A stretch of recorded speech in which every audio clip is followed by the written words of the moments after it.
It's just like you remember the excitement, but it's kind of like trying to put myself back in that mindset of just being excited to be in Orlando and to getting ready to explore the city.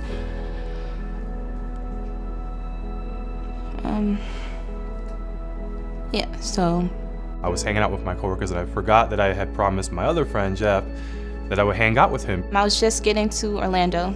I was invited to come on a family vacation with my best friend's family, actually. So this was going to be a new experience altogether. So I left my friends, my coworkers in Sanford, and came down here to Orlando. Start of a great night, didn't have to pay to get in.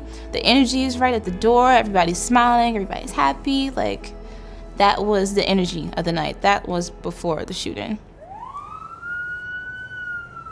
We've been covering this deadly shooting, the worst mass shooting in American history that unfolded overnight in Orlando, Florida, at the Pulse nightclub. A gunman began shooting. Police SWAT teams went in to end the situation, but when it was done, 50 dead, 53 injured on the scene.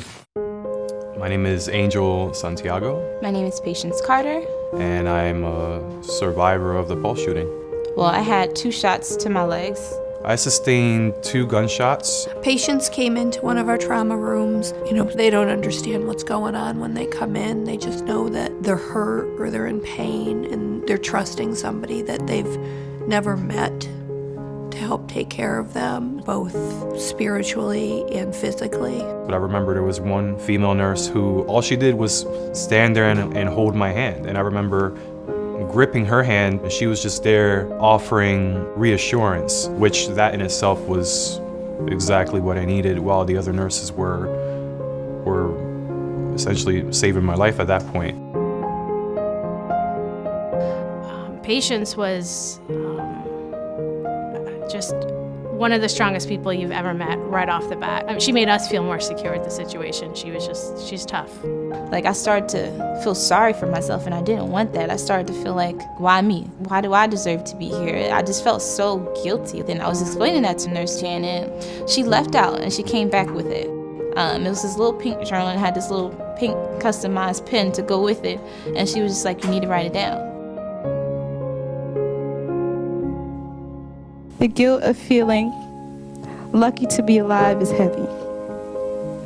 It's like the weight of the ocean's walls crushing uncontrolled by levees. It's like being dragged through the grass with a shattered leg and thrown on the back of a Chevy. It's like being rushed to the hospital and told you're going to make it when you laid beside individuals whose lives were brutally taken.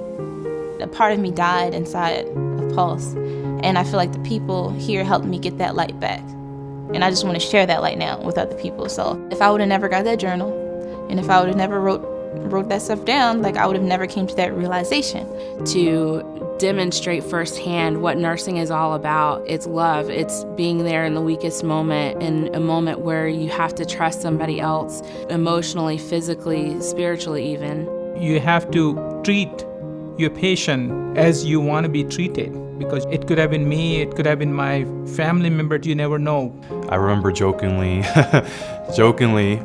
stating or telling one of the nurses, I'm like, I don't ever want to leave here. And they were like, you can become a nurse and get a job here. And really the only way I could see me being able to repay them for what they're doing is by doing it myself.